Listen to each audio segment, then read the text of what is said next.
Hello everyone, welcome to the channel prepare with Ichha. देखिए, इस video में हम डिस्कस करेंगे कि वो कौन सी चीजें हैं जो शायद टॉपर्स करते हैं और as a student, as an aspirant बहुत सारे लोग नहीं कर पाते हैं। तो उन्हीं कुछ पॉइंट्स पर डिस्कशन करेंगे। उससे पहले यदि आप चैनल से नए जुड़ रहे हैं तो प्लीज सब्सक्राइब करना मत भूलिएगा, और अगर आपको वीडियो अच्छी लगती है तो प्लीज लाइक और शेयर जरूर कीजिएगा। देखिए, इन पॉइंट्स को मैं बताऊंगी डिटेल से। उससे पहले एक और इन्फॉर्मेशन देनी थी मुझे कि एक प्रीलिम्स का 5 जुलाई से मैं ग्रुप शुरू कर रही हूँ, जो कि एक इंटेंसिव रिविजन ग्रुप है। ठीक है, उसमें ऐसा नहीं है कि मैं आपको कोई चीज पढ़ाऊंगी, उसमें सिर्फ टॉपिक्स आपको ऑलरेडी एक पीडीएफ पे मिलेंगे, जो आपको टेलीग्राम चैनल में पीडीएफ मिल जाएगी। उन टॉपिक्स को आपको उस दिन कंप्लीट करना है और शाम को उन्हीं टॉपिक्स से आपका टेस्ट लिया जाएगा, जो कि ऑडियो क्वेश्चंस के माध्यम से लिया जाएगा। तो आपका, और दिन में भी मैं जैसे कुछ होगा, जैसे for example again I am giving the same example, जैसे फंडामेंटल राइट्स है, तो मैं हो सकता है दिन में आपसे बोल दूं कि आपको सारे फंडामेंटल राइट्स लिखकर भेजने with in this much time period. ठीक है, तो जो इंसान अपनी तरफ से बहुत मेहनत कर रहा है और उसको लग रहा है कि नहीं भाई, ये वाला अटेम्प्ट हमारा आखिरी है, बस कुछ कर कर एक पुश चाहिए और ये 2024 का प्रीलिम्स क्वालिफाई करना है, कुछ भी कर कर, तो उसी के लिए है ये ग्रुप। और फॉलो बस अच्छे से कीजिएगा कि जो मैंने कही है उस बात की वैल्यू अगर आप रखते हैं और उस बात को सही से फॉलो करते हैं, तो आई एम अश्योरिंग यू कोई भी ऐसी चीज नहीं होगी जो आपको प्रीलिम्स से रोक पाए। राइट, प्रीलिम्स निकल जाएगा, क्योंकि मुझे ये पता है कि प्रीलिम्स कैसे निकलता है। राइट, तो जो भी इंपॉर्टेंट चीजें हैं हम सब चीजें कवर करेंगे। मैं कुछ ये गारंटी नहीं दे रही हूँ कि मैंने ये कर दिया इसलिए आपका निकल जाएगा। मैं आपको सिर्फ सही गाइडेंस दूंगी कि आपको इस टाइम पीरियड में इतना पढ़ना है, और अगर आप उसको सही से टारगेट वाइज रोज कंप्लीट कर रहे हैं तो डेफिनेटली प्रीलिम्स निकल ही जाता है। राइट, एनीवेज नाउ उस ग्रुप की बात हो गई है। अगर आप इंटरेस्टेड हो तो टेलीग्राम चैनल को ज्वाइन कर लीजिएगा, उसमें आपको ग्रुप की सारी डिटेल्स मिल जाएंगी। 5 जुलाई से वो ग्रुप शुरू होगा, तो जो भी चाहे उसको ज्वाइन कर सकते हैं। राइट, देखिए, बात आती है टॉपर्स की, तो ऐसा नहीं है कि टॉपर्स कुछ अलग कर रहे हैं। ठीक है, कुछ पॉइंट्स वो फॉलो करते हैं जो सब में कॉमन होता है। राइट, वो उन्हीं पर हम डिस्कशन करेंगे, और देख लीजिएगा ऐसा तो नहीं वो पॉइंट, वो चीजें हमसे स्किप हो जा रही है। राइट, सबसे पहली जो चीज आती है वो आता है, हम अपने आप को डाउट करते रहते हैं।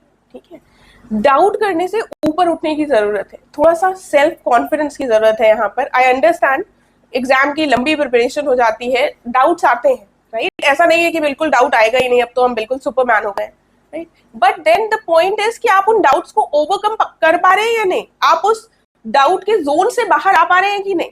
ठीक है, क्योंकि पॉजिटिविटी नेगेटिविटी ये जीवन का ही नियम है, उससे आप ऐसा नहीं है कि छुटकारा पा जाएंगे, बट आप अपने आप को किस डायरेक्शन में ले जा पा रहे हैं।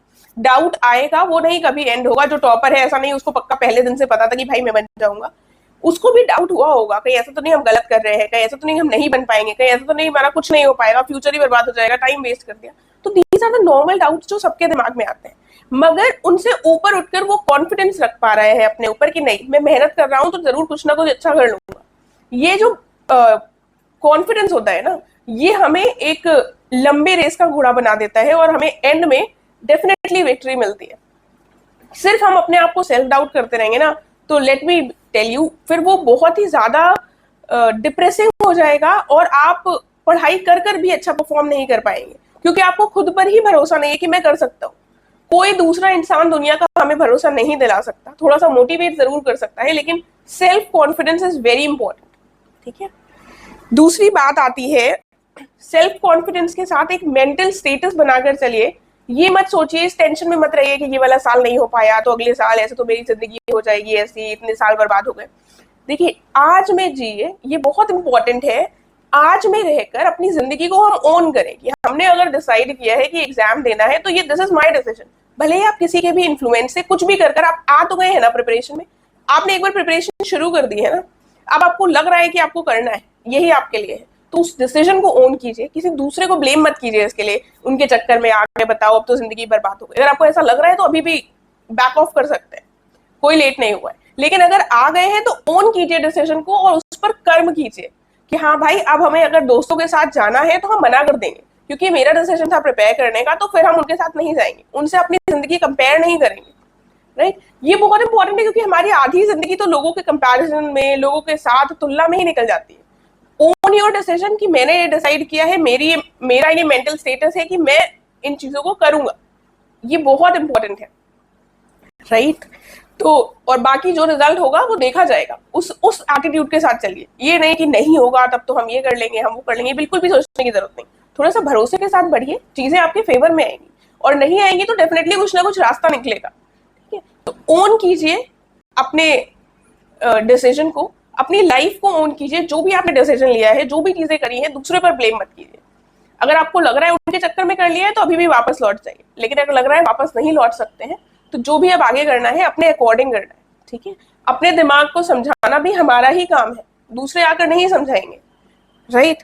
तीसरी बात आती है, कई बार हम सिर्फ पढ़ते रहते हैं, प्रीलिम्स का पेपर कर लिए, वो कर लिए, हम सेल्फ एनालाइज नहीं करते हैं। कहीं ऐसा तो नहीं हमारी कोई छोटी छोटी चीजें हैं जो हम ध्यान ही ना दे रहे हो।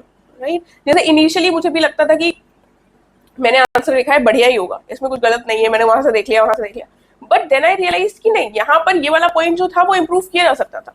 वैल्यू एडिशन का स्कोप हमेशा रहता है। ठीक है, कभी भी, चाहे आप जितने सालों से प्रिपरेशन कर रहे हो, ऐसा नहीं होगा कि अब हमने ये कर लिया है अब तो बिल्कुल परफेक्ट है, इसके आगे तो कुछ हो ही नहीं सकता। There is no end. ठीक है, अपने आप को अगर आपने बहुत भी पढ़ लिया है तो सर्व ज्ञाता मत समझिए। Again there is no end, बहुत सारी चीजें हैं जो बची हैं जिनको आप अभी भी ऐड कर सकते हैं। तो वो वैल्यू एडिशन करते रहिए, सेल्फ एनालिसिस करते रहिए, कहां पर कमी छूट रही है। कहीं ऐसा तो नहीं बहुत दिनों से हमने लिखा ना हो तो आदत छूट गई हो लिखने की। राइट। हर चीज को आप चाहें तो इसको भी एक अपने जो वीकनेसेस और जो स्ट्रॉन्ग पॉइंट्स हैं अपने आप को एनालाइज कर वो पॉइंट्स लिख लीजिए, तो आपको हेल्प मिलेगी। राइट। चौथी चीज आती है डेली इंप्रूवमेंट्स। मैं टारगेट्स की हमेशा बात करती हूँ कि टारगेट्स बनाइए, उनको फॉलो कीजिए, उसके हिसाब से रहिए। देखिए, अगर आप एक दिन का टारगेट बना रहे हैं और उसको फॉलो कर रहे हैं, ठीक है, इस तरीके से आपने एक हफ्ते कर लिया है, तो आपका रोज का जो है वो आपका कितना ज्यादा आपका दिन प्रोडक्टिव रहा, और at the end of the month आपके लिए कितना ज्यादा प्रोडक्टिविटी बढ़ेगी। तो डेली इंप्रूवमेंट्स में फोकस कीजिए कि जो टारगेट्स हैं जो हमने आज के लिए निर्धारित किए उनको करना है। हमको एक महीने बाद क्या होगा ये नहीं सोचना है, हमें आज में फोकस कर डेली जो टारगेट्स लेकर हम चल रहे हैं उस पर काम करते हुए चलना है। राइट। इस तरीके से चलेंगे तो अपने आप जो आपका परिणाम आएगा वो अच्छा आ जाएगा, क्योंकि आपने अपने दिन के साथ जो है वो ऑनेस्टी के साथ काम किया है दिन में। राइट। जो हम एथिक्स में इंटेग्रिटी पढ़ते हैं, वो इंटेग्रिटी आपको अपने अंदर लाने की जरूरत है कि ये वाला जो काम है आज मुझे करना ही है। तो फिर आपको रिजल्ट की टेंशन वैसे भी नहीं लेनी पड़ेगी, क्योंकि आप आज के दिन को इतना प्रोडक्टिवली यूज कर रहे हैं। राइट। उसके बाद बात आती है जो आई थिंक अभी तक के जो पॉइंट्स थे वो शायद टॉपर्स इतना ना भी फॉलो करते हो, लेकिन ये वाला पॉइंट तो हर टॉपर फॉलो करता है। ठीक है, वो है लिमिटेड रिसोर्सेज। इस इतने बड़े इंटरनेट के ओशन में जहां पर रिसोर्सेज की कोई लिमिट ही नहीं है, राइट, वहां पर रिसोर्सेज को लिमिट करना कि हम भाई इतने से ही पढ़ेंगे और उसी को बार बार रिवाइज करेंगे, ये वाली जो चीज है ना, ये आपको अल्टीमेटली एक टॉपर बनाएगी। वरना आप मार्केट से 1000 किताबें ले आएंगे और हजारों किताबों को आप पढ़ते रहेंगे और फिर उसका कोई अंत नहीं होगा। फिर अगली वो जो 1000 खत्म होंगी तो उसके बाद नई 1000 आ जाएंगी। इसीलिए रिसोर्सेज को लिमिटेड कर उन्हीं को बार बार रिवाइज करना है, तभी एग्जाम निकलेगा। ये बात शायद मैं बहुत बार बोल चुकी हूँ, लेकिन ये बात लोगों को समझ नहीं आती, क्योंकि हमको फोमो होने लगता है कि भाई ये मार्केट में किताब आ गई, इन्होंने तो ये पढ़ी है, उन्होंने उस टॉपर ने बोल दिया था उसने वो वाली किताब पढ़ी है, अब हम वो नहीं पढ़ेंगे तो हमारा कैसे निकलेगा। तो रुक जाइए, एक किताब पढ़िए, सब में थोड़ा बहुत ऊपर नीचे होगा लेकिन सिमिलर ही कंटेंट होगा। एक सब्जेक्ट के पीछे अगर 4 किताबें पढ़ेंगे तो एग्जाम कभी नहीं निकल पाएगा, ये बात समझ लीजिए। अगला पॉइंट आता है, थोड़ा सा आपस में सब्जेक्ट्स को कनेक्ट करने की कोशिश कीजिए, इंटरलिंक करने की कोशिश कीजिए। एक सब्जेक्ट को आइसोलेशन में नहीं पढ़ना है, क्योंकि हमको मेंस भी देना है। राइट, मेंस क्वालिफाई करने के लिए जरूरी है कि एक अंडरस्टैंडिंग हो। वो वाला नहीं है कि हमने प्रीलिम्स के ऊपर ऊपर सिर्फ घटना चक्र से जो लोग निकालते हैं प्रीलिम्स, उनके लिए मेंस बहुत टफ हो जाता है, क्योंकि उनके पास कोई अंडरस्टैंडिंग नहीं है। राइट, कि आप डायमेंशंस कैसे लाएंगे अपने आंसर में, आप कैसे 360 एक ओवरव्यू से चीजों को सोच पाएंगे, आप कैसे पॉलिटी के साथ एथिक्स के लॉ, एथिक्स का आंसर लिख रहे हैं तो उसमें पॉलिटी को कनेक्ट कर चीजों को लिख पाएंगे, एनवायरमेंट और सोसाइटी को कैसे लिंक कर पाएंगे। वो जो अंडरस्टैंडिंग है वो बहुत इंपॉर्टेंट है एक फाइनली सेलेक्ट होने के लिए कैंडिडेट में, क्योंकि इंटरव्यू में भी आपसे ऐसे क्वेश्चन पूछे जाएंगे जहां पर आप एक स्ट्रेट क्वेश्चन नहीं दे आंसर नहीं दे पाएंगे, आपको सारे एस्पेक्ट्स को कवर करना होगा, एक मल्टी डायमेंशनल अप्रोच लेना होगा। राइट, चाहे वो आपका मेंस का आंसर हो, चाहे आपको इंटरव्यू भी जब सोचना होगा किसी पॉइंट पर तब आंसर हो। राइट, इसीलिए मैं प्रीलिम्स कभी नहीं कहती हूँ घटना चक्र से करिए, शायद उसमें आपके 75-80 हो जाए, लेकिन आपको सिर्फ प्रीलिम्स नहीं क्वालिफाई करना है। जो आपसे कह रहा है प्रीलिम्स क्वालिफाई कर लो, इसी पर फोकस करो, ये सोचिए कि आपको सेलेक्ट होना है। प्रीलिम्स क्वालिफाई कर एक दिन की खुशी मिलेगी बस, फिर बाकी कोई फायदा होने नहीं वाला है उससे। देन जैसे और जो थोड़े बहुत इंप्रूवमेंट्स हम कर सकते हैं जो कई बार हम ध्यान नहीं देते, जो आप टॉपर्स की हैंड राइटिंग में देखेंगे, ऑल्दो देयर आर एक्सेप्शंस, कुछ लोगों की हैंड राइटिंग बहुत खराब थी, उनका सिलेक्शन हो गया, मुझे पता है ये बात, बट स्टिल हमें अपनी तरफ से क्या करना है, जैसे हैंड राइटिंग जैसी जो मामूली सी चीजें हैं उन पर हमको फोकस करना है कि हमें ऐसा तो नहीं, इससे अगर आधा नंबर भी एडवांटेज मिल सकता है तो क्यों ना उठाए। थोड़ा सा अगर हम रोज आंसर लिख रहे हैं तो हम उसी घसीटा हमारा हैंड राइटिंग में ना लिखें। रोज लिखते वक्त हम सोचें कि अच्छा हमारे लेटर्स खराब बनते हैं तो आज हम ऐसे लिखेंगे कि हमारा ये वाला लेटर मान लो जी खराब बनता है तो उसको हम अच्छे से बनाएंगे, राइट। तो रोज रोज छोटे छोटे जो इंप्रूवमेंट्स हैं उनको अगर हम करेंगे, हैंड राइटिंग पर इंप्रूवमेंट, अपने कंटेंट में थोड़ा सा वैल्यू ऐड कर दी मेंस के आंसर राइटिंग में, दीज आर वेरी इंपॉर्टेंट। ठीक है, तो जो भी ये पॉइंट्स थे अगर आप इनको सही में फॉलो करते हैं तो लिटरली बता रही हूँ बहुत हेल्प होगी। And at the end of the day हमें जो कल इंडिया का मैच था उससे बहुत कुछ सीखने को मिलता है कि कैसे ऐसा लग रहा था एकदम से गेम स्विच हो गया, राइट, लेकिन फिर फाइनली इंडिया वर्ल्ड कप जीता। ठीक है, तो एज एन एस्पिरेंट आप उससे क्या सीख सकते हैं कि आपको गिव अप नहीं करना है, आपको अपना बेस्ट देना है एंड तक।